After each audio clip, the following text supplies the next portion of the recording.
अभी अभी दोस्तों बहुत बड़ी खबर निकलकर सामने आ रही है। वैसे ही रोहित शर्मा ने गुस्से में दिल्ली के खिलाफ अपने टीम में 3 से 4 बदलाव करते हुए सबसे घातक प्लेइंग 11 का ऐलान कर दिया है। यकीन मानिए दोस्तों, इस खूंखार प्लेइंग 11 को देखकर दिल्ली के खेमे में हड़कंप मच चुका है। इस बार रोहित शर्मा ने अपने रणनीति में बड़ा बदलाव करते हुए 3 धुरंधर खिलाड़ियों को टीम में शामिल किया है। वहीं 3 अन्य खिलाड़ियों को बाहर का रास्ता दिखाया है। यह फैसला रोहित की उस चतुराई को दर्शाता है जो उन्हें खेल के सबसे चालाक कप्तानों में से एक बनाता है। दोस्तों, इन खिलाड़ियों को शामिल होने के बाद मुंबई इंडियंस बेहद मजबूत और आत्मविश्वास से भरी नजर आ रही है और अब सभी की निगाहें इस बात पर टिकी हैं कि रोहित की सेना अगले मुकाबले में क्या कमाल दिखाने वाले हैं। वहीं दूसरी ओर दिल्ली कैपिटल की टीम इस मैच में थोड़े दबाव में नजर आ रही है, लेकिन दिल्ली ने अपने पिछले 3 मैचों में जीत हासिल की है और इसी फॉर्म को बरकरार रखने के लिए दिल्ली कैपिटल इस बार मुंबई इंडियंस को हराने के पूरे इरादे के साथ मैदान पर उतरने वाली है। यह मुकाबला न सिर्फ 2 टीमों के बीच की जंग होगी, बल्कि रणनीति जोश और जुनून का भी एक अनोखा संगम देखने को मिलेगा। जी हां दोस्तों, आज हम आपको बताने जा रहे हैं कि मुंबई इंडियंस के पूर्व कप्तान रोहित शर्मा ने दिल्ली के खिलाफ अपनी नई प्लेइंग 11 में किन किन 11 घातक खिलाड़ियों को शामिल किया है। इसके साथ ही हम आपको यह भी बताएंगे कि एमआई और डीसी के बीच यह जबरदस्त भिड़ंत कब, कहां और कितने बजे से होने वाली है और कौन सी टीम किस पर भारी पड़ने वाली है। इतना ही नहीं, दोनों टीमों का हेड टू हेड रिकॉर्ड और पिच रिपोर्ट एंड मौसम का हाल है, सब आपको आगे बताने वाले हैं। लेकिन उससे पहले अगर आप भी रोहित शर्मा, विराट कोहली और हार्दिक पांड्या को बेहतरीन खिलाड़ी एंड कप्तान मानते हैं तो वीडियो को लाइक एंड चैनल को सब्सक्राइब जरूर कीजिएगा, क्योंकि क्रिकेट से रिलेटेड अपडेट सबसे पहले इसी चैनल पर ही दी जाती है। साथ ही अपना फेवरेट खिलाड़ी का नाम कमेंट बॉक्स में जरूर बताएं। तो दोस्तों चलिए बिना देर किए वीडियो स्टार्ट करते हैं। तो दोस्तों आपको बता दें कि मुंबई इंडियंस और दिल्ली कैपिटल के बीच यह जबरदस्त भिड़ंत 13 अप्रैल दिल्ली के अरुण जेटली स्टेडियम में होने जा रहा है। यह मैच शाम 7:30 बजे से शुरू होगा, तो आप अपने मोबाइल का अलार्म सेट कर लीजिए, क्योंकि यह शाम 7:30 बजे से शुरू होगा। क्रिकेट के दीवानों के लिए किसी त्योहार से कम नहीं होने वाली। तो चलिए अब एक नजर डालते हैं दिल्ली कैपिटल और मुंबई इंडियंस के बीच हेड टू हेड रिकॉर्ड पर, जो इस आने वाले मुकाबले को और भी दिलचस्प बना रहा है। तो दोस्तों, दिल्ली कैपिटल और मुंबई इंडियंस के बीच आईपीएल में अब तक कुल 35 मुकाबले खेले जा चुके हैं, जिसमें मुंबई इंडियंस ने अपनी बादशाहत दिखाते हुए 19 बार जीत का परचम लहराया है। वहीं दिल्ली कैपिटल भी 16 मुकाबले जीतकर चुनौती दी है। तो अगर इन आंकड़ों पर गौर करें तो साफ नजर आता है कि मुंबई का पलड़ा थोड़ा भारी है, क्योंकि उनके पास 3 जीत का अतिरिक्त अंतर है। यह आंकड़े मुंबई की उस मजबूती को दर्शाते हैं जो रोहित शर्मा के कप्तानी में सालों से कायम है। लेकिन दोस्तों, क्रिकेट सिर्फ आंकड़ों का खेल नहीं है। भले ही Mumbai Indians head to head record में आगे हो, लेकिन दिल्ली कैपिटल को कमजोर समझने की भूल मुंबई की टीम बिल्कुल नहीं करेगी। आपको बता दें कि दिल्ली की टीम इस मुकाबले में पूरा फॉर्म के साथ उतर रही है, क्योंकि उसने पिछले सभी मैच जीत कर आ रही है और यही जीत दिल्ली को और खतरनाक बना रही है।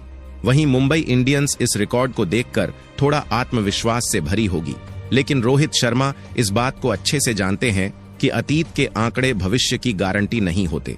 मुंबई की टीम को पता है कि डीसी लगातार 3 मैच जीतकर आत्मविश्वास से भरी है। पिछले कुछ सीजन में दिल्ली ने चेन्नई को कड़ी टक्कर दी है।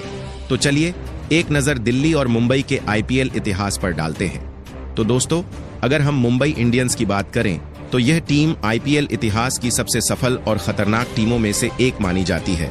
मुंबई इंडियंस का नाम सुनते ही विपक्षी टीमों के खेमे में खौफ का माहौल देखने को मिलता है, क्योंकि यह टीम न सिर्फ ट्रॉफी जीतने के मामले में सबसे आगे है, बल्कि मैदान पर अपनी आक्रामकता और दमदार खेल से भी जानी जाती है। जी हां दोस्तों, मुंबई इंडियंस ने अब तक कुल 5 बार आईपीएल की ट्रॉफी अपने नाम की है और खास बात यह है कि यह सभी खिताब मुंबई ने सिर्फ रोहित शर्मा की कप्तानी में जीते हैं। 5 बार आईपीएल चैंपियन बनना किसी भी टीम के लिए आसान नहीं होता, लेकिन मुंबई इंडियंस ने अपनी जबरदस्त टीम संयोजन, शानदार कप्तानी और बेहतरीन खिलाड़ियों के दम पर यह कारनामा कर दिखाया है। वहीं दिल्ली की बात करें तो दिल्ली कैपिटल भी पिछले कुछ सीजन में शानदार खेल दिखाया है। हालांकि अभी तक दिल्ली कैपिटल कोई आईपीएल ट्रॉफी नहीं जीती है, लेकिन इस साल दिल्ली काफी खतरनाक और मजबूत नजर आ रही है और यह मुकाबला दिल्ली के खिलाफ मुंबई इंडियंस के लिए आसान नहीं होने वाला और इसी को देखते हुए रोहित शर्मा ने अपने टीम में विस्फोटक बल्लेबाजी करने वाले बल्लेबाज और घातक गेंदबाजी करने वाले गेंदबाजों को ही अपने प्लेइंग 11 में शामिल किया है। तो चलिए दोस्तों, अब बात करते हैं मुंबई इंडियंस की प्लेइंग 11 के बारे में और लास्ट में आपको दिल्ली के भी प्लेइंग 11 बताने वाले हैं, तो वीडियो को लास्ट तक जरूर देखना। तो दोस्तों, मुंबई की तरफ से पहले नंबर पर रोहित शर्मा खेलते नजर आएंगे। जी हां दोस्तों, रोहित शर्मा लगातार सभी मुकाबले में फ्लॉप साबित हो रहे हैं, मानो बल्ले से रन निकलने में कंजूसी बरत रही हो। पिछले 4 मैचों में सिर्फ 38 रन निकले हैं, जिसके चलते उन्हें लखनऊ के खिलाफ बेंच पर भी बैठना पड़ गया था। लेकिन आप सभी को पता है कि रोहित शर्मा जब लय में आते हैं तो गेंदबाजों के पसीने छूटने लगते हैं, जैसे गर्मी में एसी का रिमोट गायब हो जाए। दिल्ली के खिलाफ जब वह मैदान पर ओपनिंग के लिए उतरेंगे तो उनकी आंखों में एक अलग ही चमक होगी, क्योंकि यह सिर्फ एक मैच नहीं है, यह मौका है फॉर्म में वापसी का आलोचकों को चुप कराने का, और वह भी उनके होम ग्राउंड में, जहां उनके बल्ले की आवाज कई बार स्टैंड्स में बैठे फैंस को भी खड़ा कर चुकी होगी। 2 या 3 मुकाबले में फ्लॉप होने से उकने बल्लेबाजी पर सवाल उठाना बिल्कुल गलत होगा। उनके आईपीएल रिकॉर्ड गवाह हैं कि वो कितने खतरनाक बैटर हैं। आपको बता दें कि रोहित शर्मा ने अभी तक आईपीएल में टोटल 261 मुकाबले खेले हैं, जिसमें बल्लेबाजी करते हुए 2 शतक और 43 अर्धशतक की मदद से करीब 6700 रन बनाए हैं, जिसमें उनका स्ट्राइक रेट 131 का रहा है। वहीं दूसरे नंबर पर रयान रिकल्टन खेलते हुए नजर आएंगे। जी हां दोस्तों, रयान रिकल्टन भी किसी कमाल से कम नहीं। रिकल्टन जो कभी विरोधी टीम के गेंदबाजी क्रम को परखच्चे उड़ा देते हैं, तो कभी खुद जल्दबाजी में आउट होकर पवेलियन लौट जाते हैं। आईपीएल में रिकल्टन का फॉर्म थोड़ा मूड स्विंग वाला रहा है। उन्होंने इस सीजन में टोटल 5 मुकाबले खेले हैं, जिसमें मात्र 108 रन बनाए हैं। लेकिन उन्होंने कोलकाता नाइट राइडर्स के खिलाफ उन्होंने 62 रन कूटकर कोलकाता के गेंदबाजों को साइलेंट कर दिए हैं, और दिल्ली के खिलाफ जब वह अरुण जेटली स्टेडियम के मैदान पर बल्ला लेकर आएंगे तो उम्मीद यही रहेगी कि वह फिर से उस केकेआर वाले मूड में रिकल्टन आ जाए। अगर पावर प्ले में रिकल्टन ने अपनी रफ्तार पकड़ ली तो समझो दिल्ली के गेंदबाजों का टाइम टेबल बिगड़ने वाला है। इनकी बल्लेबाजी में वह आक्रामकता और स्टाइल है जो किसी भी गेंदबाजी आक्रमण को छकनाचूर कर सकता है। रयान रिकल्टन की सबसे बड़ी ताकत उनकी पावर प्ले में आक्रामक बल्लेबाजी है।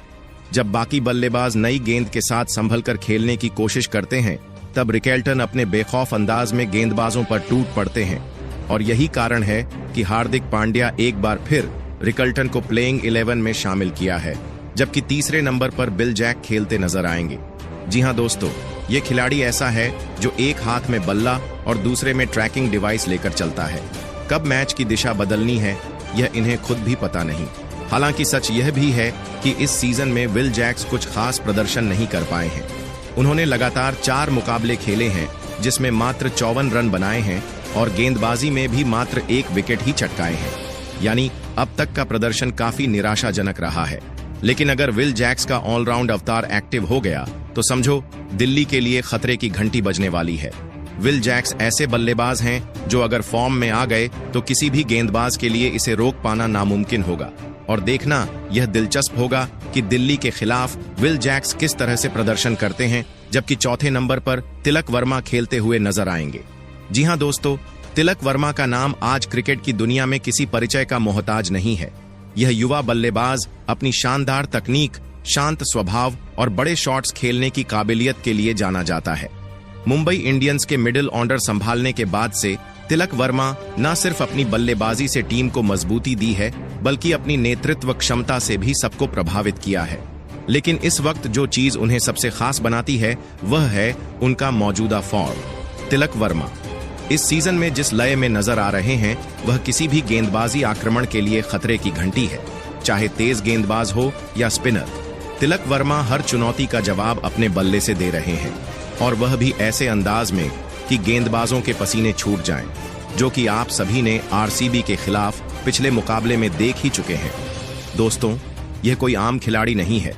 तिलक के पास वह जादू है जो किसी भी पिच पर किसी भी परिस्थिति में रन बना सकते हैं। उनकी खासियत है उनकी टाइमिंग और गेंद को पढ़ने की गजब की क्षमता। फिर चाहे वह अरुण जेटली स्टेडियम जो हो या कोई और, पिच तिलक वर्मा का बल्ला रुकने का नाम नहीं लेता। इस सीजन में उनकी फॉर्म को देखते हुए यह कहना गलत नहीं होगा कि वह इस मैच में भी तिलक वर्मा तुर्क का इक्का साबित हो सकते हैं। वहीं नंबर 5 पर सूर्य कुमार यादव खेलते हुए नजर आएंगे। जी हां दोस्तों, सूर्या ऐसे बल्लेबाज हैं जिसे देख के गेंदबाजों की नींद उड़ जाती है। कप्तानों की रणनीतियां धरी की धरी रह जाती हैं और फील्डरों के हाथ सिर्फ हवा पकड़ते रह जाते हैं। सूर्या जब बैटिंग करने आते हैं तो ऐसा लगता है जैसे कोई पेंटिंग बनाने स्टेडियम में आ गया हो। कवर ड्राइव से लेकर हेलीकॉप्टर स्कूप खेलना इन्हें सबसे अगल बल्लेबाज बनाता है। इस सीजन में उन्होंने 5 मुकाबले खेले हैं जिसमें बल्लेबाजी करते हुए 199 रन बनाए हैं, जिसमें एक अर्धशतक शामिल है और इनका स्ट्राइक रेट 150 के ऊपर का रहा है। और आने वाले मुकाबले में भी सूर्य कुमार यादव काफी शानदार प्रदर्शन करते हुए नजर आएंगे। वहीं छठे नंबर पर हार्दिक पांड्या खेलेंगे। जी हां दोस्तों, मुंबई इंडियंस के करिश्माएं, कप्तान और हरफन मौला खिलाड़ी हार्दिक पांड्या अपनी विस्फोटक बल्लेबाजी और घातक गेंदबाजी के लिए मशहूर हैं। हालांकि आईपीएल 2025 के इस सीजन में उनके बल्ले की चमक थोड़ी फीकी रही है, लेकिन पिछले मुकाबले में आरसीबी के खिलाफ तो आते ही हार्दिक पांड्या ने ऐसे बल्लेबाजी करने लगे जैसे उन्हें गेंदबाजों से किसी चीज का दुश्मनी हो। उन्होंने आते ही ताबड़तोड़ बल्लेबाजी करना शुरू कर दिए और देखते ही देखते मात्र 15 गेंद में 42 रन ठोक दिए। हालांकि अफसोस वो अपने टीम को मैच नहीं जीता पाए, लेकिन उम्मीद करेंगे कि आने वाले मुकाबले में हार्दिक पांड्या शानदार प्रदर्शन करते हुए नजर आएंगे। अगर हम इनके इस सीजन में गेंदबाजी की बात करें तो उन्होंने गेंदबाजी में भी अपनी छाप छोड़ी है। 10 विकेट चटकाकर आईपीएल 2025 के प्रमुख विकेट टेकर्स में से एक बन गए हैं। विशेष रूप से लखनऊ सुपर जायंट्स के खिलाफ उन्होंने 5 विकेट लेकर अपनी गेंदबाजी का लोहा मनवाया था। लेकिन दिल्ली के खिलाफ हार्दिक की नजरें अपनी बल्लेबाजी और गेंदबाजी दोनों प्रदर्शन से टीम को संतुलन प्रदान करने पर होंगी। अगर उनका बल्ला चल पड़ा तो विपक्षी टीम के लिए मुश्किलें बढ़ सकती हैं और मुंबई इंडियंस की जीत की राह आसान हो सकती है। वहीं 7वें नंबर पर नमन धीर खेलते नजर आएंगे। नमन धीर, जिनके बल्ले से निकले रन सिर्फ रन नहीं बल्कि गेंदबाजों के लिए डरावने सपने बन जाते हैं। जैसे ही डेथ ओवर्स शुरू होते हैं, नमन के आंखों में चमक आ जाती है और फिर शुरू होता है वह धमाका जो रनों की बारिश होने लगती है। इस सीजन में अभी तक नमन धीर ने अपनी ताबड़तोड़ बल्लेबाजी से सभी को चौंका दिया है। महज 4 मुकाबलों में बल्लेबाजी करते हुए 152 की आग उगलती स्ट्राइक रेट से 98 रन ठोक चुके हैं। और अगर बात करें उनके पिछले मैच की तो आरसीबी के खिलाफ उन्होंने 18 रन बनाए थे, लेकिन लखनऊ सुपर जायंट्स के खिलाफ नमन धीर ने मात्र 24 गेंदों 41 रन ठोककर सभी को चौंका दिए थे। और आने वाले मुकाबले में भी नमन धीर शानदार प्रदर्शन करेंगे, जबकि बॉलिंग की कमान संभालते हुए नजर आएंगे Mitchell Santner, Jasprit Bumrah, Trent Boult और अश्विनी कुमार। वही इनफैक्ट प्लेयर्स के तौर पर खेलेंगे विघ्नेश पुथुर। तो दोस्तों, ये रहा मुंबई इंडियंस की फाइनल प्लेइंग 11 जो रोहित शर्मा ने दिल्ली के खिलाफ घोषित किया है।